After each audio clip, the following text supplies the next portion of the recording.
Hello दोस्तों, स्वागत है आप सबका एक बार फिर से हमारे चैनल पर। इस वीडियो के माध्यम से हम लोग यूपी स्पेशल जो कर रहे हैं उसी सेगमेंट में अगला सेगमेंट जो कि होने वाला है, और इसमें हम लोग कृषि यानी एग्रीकल्चर से संबंधित जो इंपॉर्टेंट चीज़ें हैं उन्हें हम कवर करने वाले हैं। ठीक है, तो देखिए चलिए स्टार्ट करते हैं।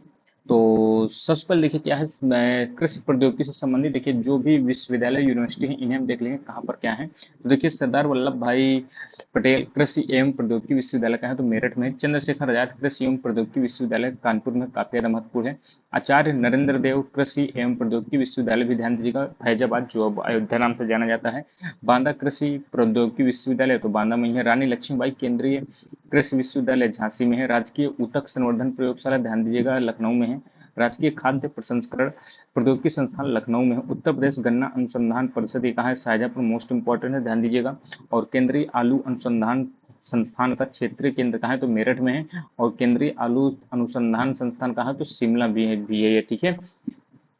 और क्षेत्रीय केंद्र जो यूपी में है वो मेरठ में है, ठीक। इसको देखिए किसान बही योजना ध्यान दीजिएगा 1992 में आती है। उसके बाद उत्तर प्रदेश बीज विकास निगम जो है 2002 में आती है। कृषि उत्पादन मंडी अधिनियम 1964 में आता है, ठीक।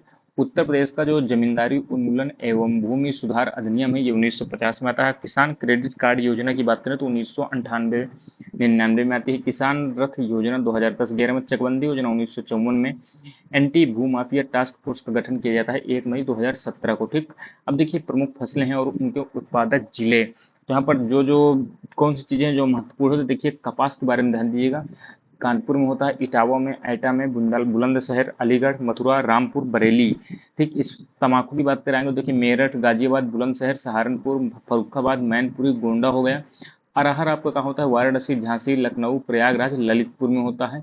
चना की बात करें तो देखिए बांदा में होता है, आपका क्या कहते हैं, जालौन में होता है, ललितपुर, हमीरपुर, झांसी, मिर्जापुर, सोनभद्र। और इसका जो सर्वाधिक उत्पादन है सामान्यतः आप लोग देखेंगे फतेहपुर, ये सब जगह जितनी भी हैं, बांदा, हमीरपुर, जालौन, झांसी, ये सब बुंदेलखंड क्षेत्र में आते हैं। ये चीज आपको जो है ध्यान देना है, ठीक है। अब देखिए जो राज्य में उत्पादित फसलें हैं इन्हें हम तीन भागों में विभाजित करते हैं, जैसे खरीफ फसल हो गया, रबी फसल हो गया, जायद फसल हो गई, ठीक। खरीफ फसल की बात करें तो देखिए यह फसल जो है भारत में दक्षिण पश्चिम मानसून के समय जब गर्मियां पड़ती हैं यानी जून जुलाई के माह में है जो कि बोई जाती हैं, और अक्टूबर नवंबर के आसपास है जो कि काट ली जाती हैं। खरीफ फसलों की देखिए बात करें कौन कौन इसमें महत्वपूर्ण है, देखिए चावल, ज्वार, बाजरा, मक्का, तिल, मूंगफली, सोयाबीन। चावल, ज्वार, बाजरा, मक्का, तिल, मूंगफली, सोयाबीन है जो कि खरीफ की प्रमुख फसलें हैं। रबी फसल की बात करें तो ये अक्टूबर नवंबर में बोई जाती हैं और मार्च अप्रैल में काटी जाती हैं। रबी की जो प्रमुख फसलें कौन कौन सी हैं, गेहूं, जौ, चना, सरसों, मटर, मसूर, आलू। गेहूं, जौ, चना, मटर, सरसों, ठीक, ये चीज आपको ध्यान देना है, रबी की फसलें हैं। जायद फसलें देखिए ये मार्च अप्रैल में बोई जाती हैं और जून जुलाई में काट ली जाती है। जायद की फसलों में सामान्यतः हरी सब्जी आती है, जैसे तरबूज, खरबूज, खीरा, करेला, ककड़ी और अन्य जो हरी सब्जियां होती है। अब देखिए राज्य की प्रमुख फसलों के बारे में बात कर ले तो गेहूं का देखिए सर्वाधिक उत्पादन कहाँ होता है, तो गंगा घाघरा का जो दोआब क्षेत्र है यहाँ पर होता है। गोरखपुर में सर्वाधिक है जो कि गेहूं होता है, ये चीज आपको ध्यान देना है। गेहूं के लिए आइडल जो रेन होती है यानी वर्षा जो होती है 50 से 75 सेंटीमीटर की वर्षा चाहिए, और बुआई के समय 10 से 15 डिग्री सेंटीग्रेड का तापमान होना चाहिए। यानी गेहूं के लिए आप लोग सामान्यतः देखते होंगे कि ठंडी के समय बोया जाता है, तापमान कम होना चाहिए, ठीक। चावल की बात करें तो इसके लिए देखिए जो जब हम बोते हैं तो तापमान कितना होना चाहिए, 20 डिग्री सेंटीग्रेड, और पकते समय 27 डिग्री सेंटीग्रेड, और 75 से 125 सेंटीमीटर तक की वर्षा की आवश्यकता होती है, यानी इसके लिए वर्षा ज्यादा चाहिए होती है, ठीक है। और ये उत्तर प्रदेश के तराई क्षेत्रों में होती है, जैसे महाराजगंज, सिद्धार्थनगर, कुशीनगर, देवरिया, गोरखपुर, बस्ती, गोंडा, मऊ, बलिया, वाराणसी, लखनऊ जिलों में है जो कि चावल की खेती होती है। चना की बात करें तो देखिए राज्य के शुष्क और हल्की मिट्टी वाले क्षेत्रों में होती है। देखिए शुष्क क्षेत्र कौन सा है, तो ये बुंदेलखंड का ही क्षेत्र आता है, जैसे बांदा हो गया, हमीरपुर हो गया, सोनभद्र, कानपुर, जालौन, फतेहपुर, ललितपुर, झांसी, आगरा, प्रयागराज शामिल है। इसके लिए देखिए कम उपजाऊ मिट्टी भी चल जाती है और 30 से 50 सेंटीमीटर वर्षा की जरूरत होती है, और बोते समय इसके लिए तापमान जो होना चाहिए वो 15 डिग्री सेंटीग्रेड से 25 डिग्री सेंटीग्रेड के आसपास है जो कि होना चाहिए, ठीक। इसका देखिए गन्ना की बात करें बहुत ही महत्वपूर्ण है, यह प्रमुख है, नकदी फसल है, और इसके लिए राज्य सरकार के द्वारा एफआरपी भी है जो कि दिया जाता है।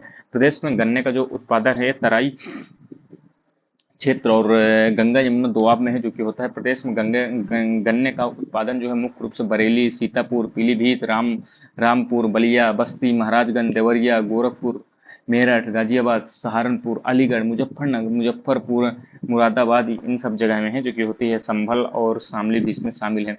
अब देखिए कपास की बात करें तो कपास का उत्पादन की बात करें तो प्रदेश में जो गंगा यमुना दोआब है और रुहेलखंड और बुंदेलखंड क्षेत्रों में सिंचाई के सहारे है जो कि कपास की खेती होती है। और एरिया की बात करें तो सहारनपुर, मुजफ्फरपुर, मेरठ, हाथरस, गाजियाबाद, अलीगढ़, आगरा, मथुरा, मैनपुरी, फर्रुखाबाद है जो कि आते हैं। ठीक है।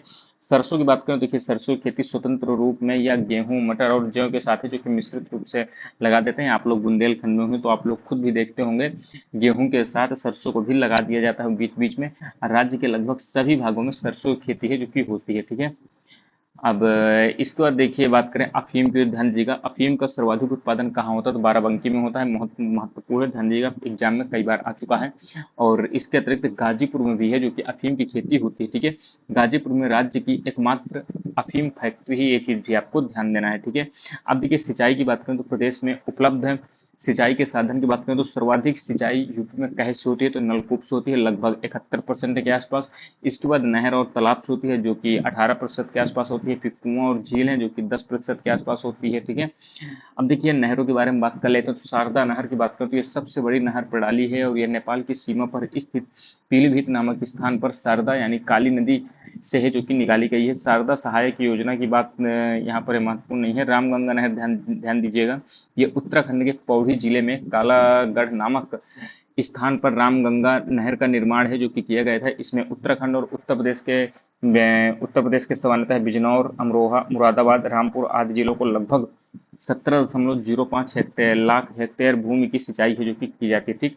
इसके बाद देखिए बेतवा नहर की बात करें तो यह बेतवा नदी में झांसी में परीक्षा नामक स्थान से है जो कि निकलती है। ठीक है। परीक्षा डैम जहाँ बना हुआ है। केन नहर की बात करें तो उत्तर प्रदेश और मध्य प्रदेश की संयुक्त परियोजना है। केन नहर की बात करें तो मध्य प्रदेश के पन्ना नामक स्थान से जो कि निकलती है और ये उत्तर प्रदेश का जो बांदा जिला है काफी ज्यादा केन नदी से लाभान्वित रहता है। ठीक है। उत्तर प्रदेश में कृषक समृद्धि आयोग का गठन कब किया गया? 2017 में किया गया है। उत्तर प्रदेश कृषि अनुसंधान परिषद कहाँ पर है? तो लखनऊ में है। कौन सा राज्य जो है ट्यूबवेल सिंचाई में सर्वोच्च है? तो उत्तर प्रदेश है। उत्तर प्रदेश में पशु प्रोटीन का प्रति व्यक्ति उपभोग कितना है? तो 5 ग्राम। उत्तर प्रदेश में परंपरागत भूमि मापन इकाई कौन सी? तो बीघा है। गोकुल पुरस्कार योजना किससे संबंधित है? तो ये दुग्ध उत्पादन से ही संबंधित है। पहला केचुआ बीज बैंक जहां स्थापित हो रहा है वो कौन सा स्थान है? तो बहुत ही महत्वपूर्ण है, इज्जत नगर, बरेली। ठीक। उत्तर प्रदेश में 10वीं पंचवर्षीय योजना में किस क्षेत्र में विकास को सर्वोच्च प्राथमिकता दी गई थी? तो ये ध्यान दीजिएगा एग्रीकल्चर को ही है जो कि प्राथमिकता दी गई थी। उत्तर प्रदेश में सर्वाधिक प्रतिशत कर्मचारी किस क्षेत्र में है? तो कृषि क्षेत्र में ही है। उत्तर प्रदेश की प्रमुख तिलहनी फसल कौन कौन सी है? तो राई और सरसों है। कौन से राज्य को है जो कि भारत का शक्कर का प्याला कहा जाता है? तो ये अपना उत्तर प्रदेश ही है। आंवले का सर्वाधिक उत्पादन प्रतापगढ़ में होता है।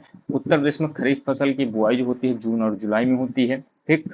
भारत में उत्तर प्रदेश जिस पैदावार का सबसे बड़ा उत्पादक है वो खाद्यान्न है, जैसे गेहूं हो गया, चावल में दूसरे नंबर पर आता है। ठीक है। उत्तर प्रदेश के प्रमुख वाणिज्यिक उपज ये गन्ना है।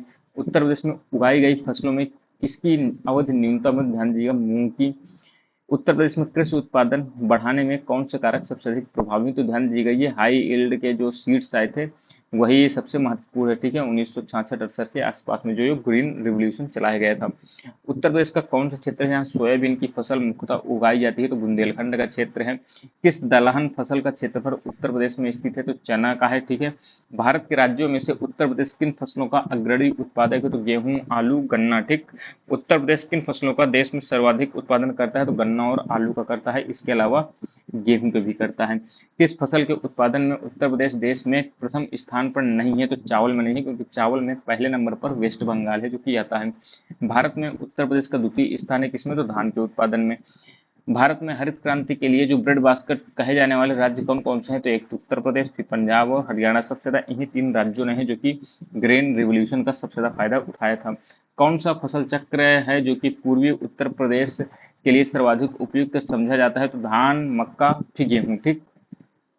किस फसल का जो है उत्तर प्रदेश भारत में सर्व प्रमुख है उत्पादक है? तो ध्यान दीजिएगा इसका सही आंसर गेहूं हो जाएगा। सबसे ज्यादा गेहूं होता है। भारत के राज्यों में उत्तर प्रदेश किस उत्पाद का सबसे बड़ा उत्पादक नहीं? तो ध्यान दीजिएगा फूलों का नहीं है इसमें। ठीक है।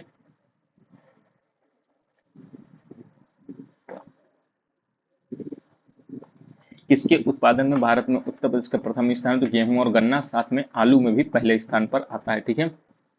पूर्वी उत्तर प्रदेश की काला नमक प्रसिद्ध प्रजाति है। यह किसकी प्रजाति है काला नमक? तो धान की प्रजाति है। और ये कहाँ का फेमस है? तो सिद्धार्थ नगर का है, जो कि फेमस है। उत्तर प्रदेश की प्रमुख फसलें, तो रबी फसल, खरीफ फसलें, जायद फसलें।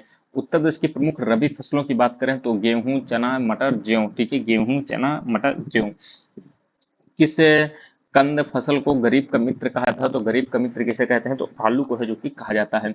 2017-18 में दालों के वैश्विक उत्पादन में, ये कोई मतलब नहीं है से पुराने क्वेश्चन का, आलू का उत्पादन भारत में सबसे ज्यादा कहाँ होता है? तो उत्तर प्रदेश में ही होता है। ठीक है। अफीम की फैक्ट्री गाजीपुर में है। उत्तर प्रदेश में आगरा जिले में रुई यानी कपास की स्वदेशी किस्म की बुआई का उपयुक्त समय कौन सा होता है? तो अप्रैल का पहला पखवाड़ा। ठीक है। भारत में उत्तर प्रदेश का गन्ना उत्पादन में कौन सा स्थान है? तो प्रथम स्थान है। ये चीज आपको ध्यान देना है। उत्तर प्रदेश में महत्वपूर्ण अनाज फसलों के नाम की बात करें कौन कौन से हैं? तो चावल, गेहूं, बाजरा, जौ, मक्का। ठीक। भारत में खाद्यान्न का सबसे बड़ा उत्पादक राज्य कौन सा है? तो उत्तर प्रदेश है अपना। उत्तर प्रदेश के तराई क्षेत्र में मुख्य रूप से उगाई जाने वाली सुगंधित चावल की किस्म का नाम काला नमक चावल है, जो कि सिद्धार्थनगर में पाई जाती है। प्राकृतिक रूप से उगने वाली बहुवर्षीय घास, जिसे स्थानीय बोली भाषा में डॉट डॉट के रूप में जानते हैं, अमेठी जिले के तराई क्षेत्र में पाई जाती है। स्थानीय लोग इस घास के कई प्रकार के सजावटी सामानों, घरेलू उत्पाद है जो कि बनाते हैं, जिन्हें हम मूंज उत्पाद कहते हैं। ये कौन सा है, कौन सी क्या कहते हैं घास है? तो सरपत घास है। ये चीज जो है आपको ध्यान देना है। तो यहाँ से हमने यूपी स्पेशल का जो ये इंपॉर्टेंट एग्रीकल्चर का सेगमेंट है, उसे हमने कंप्लीट कर लिया है। और आगे भी आपको ऐसी वीडियो मिलती रहेंगी, तो चैनल को जरूर सब्सक्राइब कर